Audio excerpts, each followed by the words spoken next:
Agora você vai acompanhar o caso de Marisa, uma vendedora de roupas de 32 anos que faz uso abusivo de anfetaminas e benzodiazepínicos. Ela sofreu com excesso de peso na adolescência e, apesar de atualmente estar com apenas alguns quilinhos a mais, tem uma imagem distorcida do próprio corpo. Desde o nascimento da filha, há 2 anos, não conseguiu recuperar a mesma forma de antes e, algum tempo depois, passou a tomar anfetaminas. Embora o uso desses medicamentos seja recomendado apenas nos casos de obesidade mórbida, o Brasil é um dos países que apresenta maior índice de consumo no mundo. Consumo este que ocorre, em geral, de forma indiscriminada. As mulheres são as maiores consumidoras. Motivadas pela busca de um padrão de beleza ideal, procuram soluções rápidas, porém, muitas vezes, desconhecem os riscos da utilização dessas substâncias. E como as anfetaminas provocam o aumento do estado de alerta, agitação e insônia, é comum que seu uso esteja associado ao uso de benzodiazepínicos, como tranquilizantes ou ansiolíticos.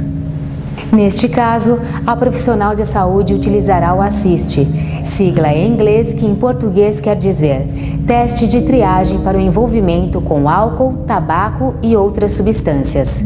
Além disso, em inglês, a palavra ASSIST significa dar assistência. Esse instrumento permite, ao mesmo tempo, a avaliação do uso de diversas drogas. Marisa, nós estamos realizando uma pesquisa entre os nossos pacientes sobre hábitos de saúde, especialmente sobre o consumo de medicamentos e outras substâncias. Esses dados são muito importantes para podermos cuidar melhor da saúde da população. Para organizar melhor as informações, nós aplicamos um questionário, que é simples e curtinho. Todas as informações são sigilosas, ou seja, ninguém terá acesso aos dados. Eu gostaria de saber se, enquanto você aguarda a consulta, você poderia colaborar respondendo o questionário. Mas vai dar tempo de eu responder antes do médico me chamar? Não se preocupe. Eu aviso a recepcionista. E se chegar a sua vez, ela nos avisará. Assim você não perde a sua consulta. Ah, então tudo bem. Você poderia, por favor, me acompanhar até a sala ao lado? Como os dados são confidenciais, ficaremos mais à vontade e com privacidade ali. Sim. Obrigada.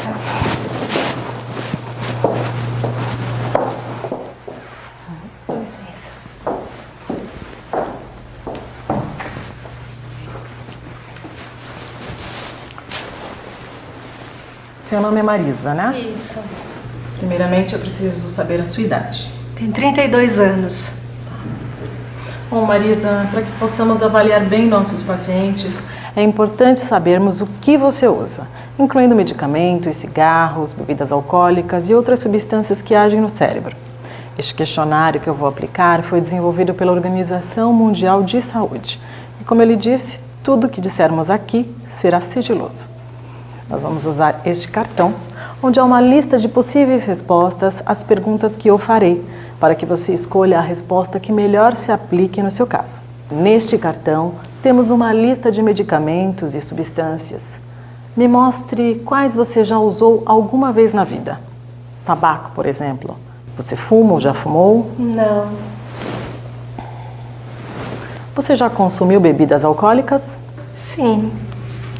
E maconha, você já usou? Não. Você já usou cocaína ou crack? Também não. Você já usou anfetaminas, medicamentos para tirar o apetite ou êxtase? Sim. A partir de agora, eu vou fazer perguntas somente sobre essas 3 substâncias que você já usou: álcool, anfetaminas e benzodiazepínicos. Veja neste cartão as alternativas de respostas para as próximas questões. Bom, vamos agora para a questão número 2. Durante os 3 últimos meses, com que frequência você utilizou essas substâncias que você mencionou, com relação ao álcool? Ao álcool, em geral, eu bebo uma vez por mês se saio para uma festinha, mas não mais que isso. Tá. E com relação a remédios para tirar o apetite, as anfetaminas? Uso quase todos os dias. Quando eu tenho remédio, senão eu sinto muita fome. E com relação aos calmantes? Também uso quase todos os dias, senão não consigo dormir. Ok.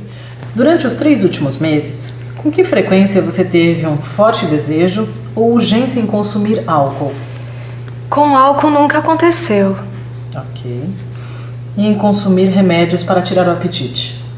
Eu uso todos os dias. Em consumir calmantes? Eu sempre tenho vontade, toda semana. Agora vamos para a quarta questão. Durante os 3 últimos meses, com que frequência o seu consumo de álcool resultou em algum problema de saúde, social, legal ou financeiro? Com álcool nunca aconteceu. Ok. E em consumir remédios para tirar o apetite? O único problema é o preço. Acabo gastando demais. 1 ou 2 vezes fiquei sem dinheiro para pagar as contas em dia. E com relação aos calmantes? Às vezes acho que me deixam um pouco esquecida, meio tonta. Uma vez esqueci de buscar meu filho na hora certa na escola. Pode colocar que isso aconteceu 1 ou 2 vezes. Após o término da aplicação do questionário, a profissional de saúde aplicará uma intervenção breve, cujos elementos podem ser lembrados pela sigla FRAMES. Em português, esta palavra inglesa significa molduras, enquadramentos e resume os 6 elementos básicos da técnica, que são feedback, que é a devolutiva, o retorno do resultado do teste; responsibility, de responsabilidade; advice, que significa aconselhamento; menu of option, é um menu de opções de outras atividades que a pessoa pode fazer ao invés de usar substâncias; empathy, de empatia; self-efficacy, ou seja, autoeficácia, a capacidade da pessoa fazer algo por si mesma. Note na continuação do diálogo que Marisa será informada sobre os resultados do questionário e sobre a faixa de risco em que se encontra. Isso sempre deve ser feito e pode ajudar o paciente a tomar consciência de sua situação e a considerar a possibilidade de mudança. Em seguida, a profissional enfatiza o fato de que o uso de substâncias psicoativas é uma escolha pessoal e que a paciente tem responsabilidade sobre seu comportamento. O próximo passo é oferecer informações sobre as substâncias e relacionar com os problemas decorrentes do uso. Vamos ver? A pontuação das suas respostas neste questionário foi de 22 para anfetaminas e de 26 para benzodiazepínicos, os calmantes. Isto quer dizer que, para essas 2 substâncias, você está na faixa de uso de risco. Como assim? Quer dizer que você está usando estas substâncias de uma forma que pode causar problemas para a sua saúde e para a sua vida. Vamos conversar um pouco sobre isso? Tá bem. E por que você faz uso dessas substâncias? É para emagrecer? Sim, eu comecei um tratamento com o médico e ele me receitou esse remédio. Assim que eu tive alta do remédio, comecei a engordar tudo de novo. Aí eu não tive outro jeito. Consegui os remédios com minha amiga e continuei o tratamento por minha conta. E às vezes alguns médicos me arrumam umas receitas também. E você acredita que precisa desses remédios porque está com dificuldade para perder um pouquinho de peso? Um pouquinho? Sim. Você não está tão acima do peso como imagina. Esses medicamentos são indicados para pessoas com obesidade. Mesmo assim, durante pouco tempo e sob orientação médica. Mas, de qualquer forma, é claro que a decisão de continuar ou não a usar essas substâncias é toda sua.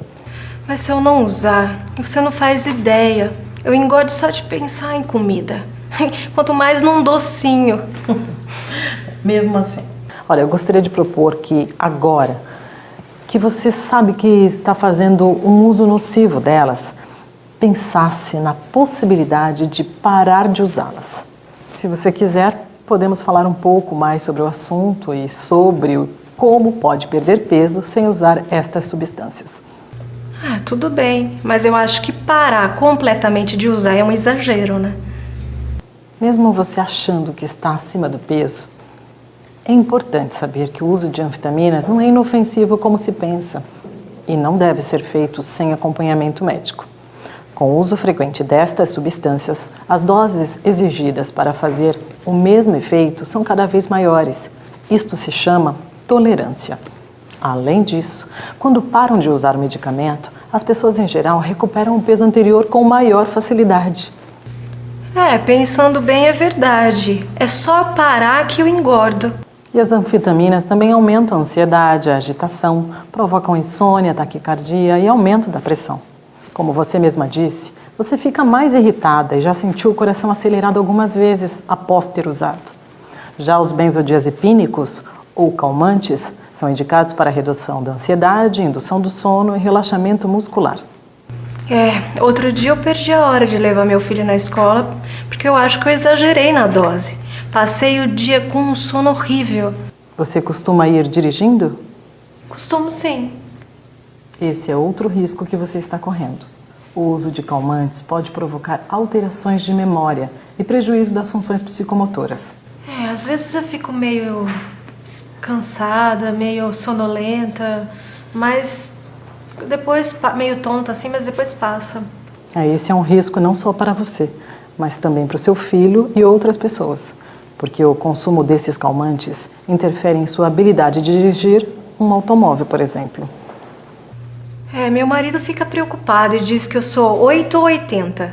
Ou eu estou muito agitada ou muito sonolenta. E quando ele fala essas coisas é pior, porque é aí que eu fico irritada mesmo. Sem paciência e acabo brigando com ele e com meu filho. Marisa, você não acha que poderia aproveitar melhor o tempo que passa com a sua família se não tivesse sob o efeito das anfetaminas que te deixam irritada ou sob o efeito de benzodiazepínicos que te deixam sonolenta? Talvez você tivesse mais paciência e melhorasse a sua relação com seu marido e seu filho, não é? É que na verdade, eu nem sabia que esses remédios provocavam tudo isso. Eu tenho aqui um material educativo sobre como as anfetaminas, os benzodiazepínicos e até outras drogas agem no nosso organismo.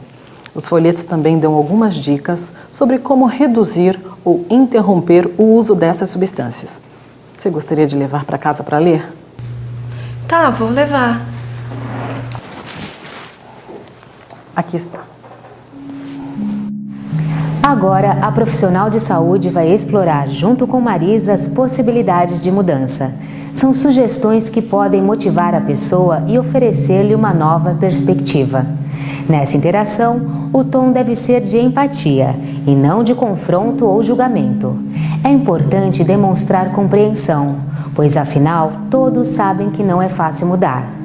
Já o último passo, fortalecer a autoconfiança e a autoeficácia, tem por objetivo aumentar a motivação para o processo de mudança, ajudando a paciente a perceber os benefícios dessa atitude e a ter confiança na própria capacidade de alterar seu comportamento.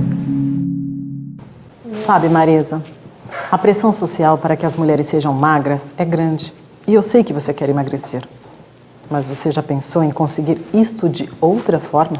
De uma maneira mais benéfica, não só para você, mas também para toda a sua família?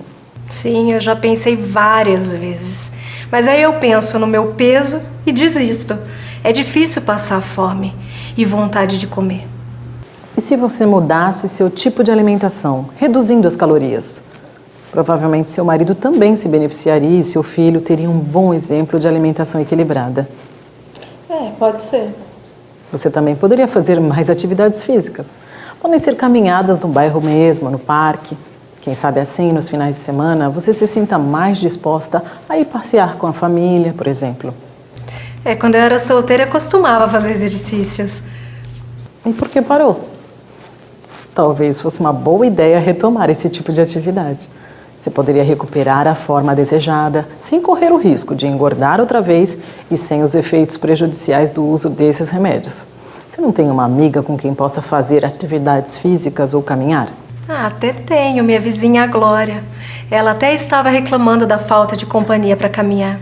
Sabe, ela tem problemas de pressão alta e o médico mandou que ela andasse pelo menos 40 minutos todos os dias. Veja que boa oportunidade. Vocês podem se ajudar. E se ela é sua amiga, pode até ser bem divertido, né? Eu sei que a mudança não é fácil, mas eu tenho certeza que você vai conseguir. Sabe, é importante encontrar atividades que sejam agradáveis para substituir o uso de substâncias. As anfetaminas e os benzodiazepínicos estimulam um local no cérebro que causa o prazer e o alívio de sensações desagradáveis, como ansiedade e depressão. Os exercícios físicos podem estimular estas mesmas áreas e depois de se acostumar com eles, você vai gostar e sentir prazer, além de ficar mais saudável e bonita, não é? Está bem, vou pensar no assunto. E obrigada pelas dicas. Se precisar de ajuda ou se quiser conversar outra hora, pode contar comigo ou com alguém da nossa equipe. Agora é melhor você ir para sua consulta, hein? Mas aproveite e reveja com o seu médico a necessidade real do medicamento. Está bem? Ok, obrigada. Obrigada a você. No caso de Marisa, você acompanhou as etapas de uma estratégia de intervenção breve. Como você sabe, esse é um assunto delicado. Portanto, é fundamental ter sensibilidade e cuidado na forma de abordar a questão, para que o paciente não se sinta julgado ou pressionado. Seu papel é ajudá-lo a ter uma nova perspectiva da situação, fazendo-o ponderar e estimulando no processo de mudança. Ele pode não aceitar tudo o que escuta, mas com certeza sua atuação fará alguma diferença, ajudando-o a pensar sobre a realidade em que ele vive.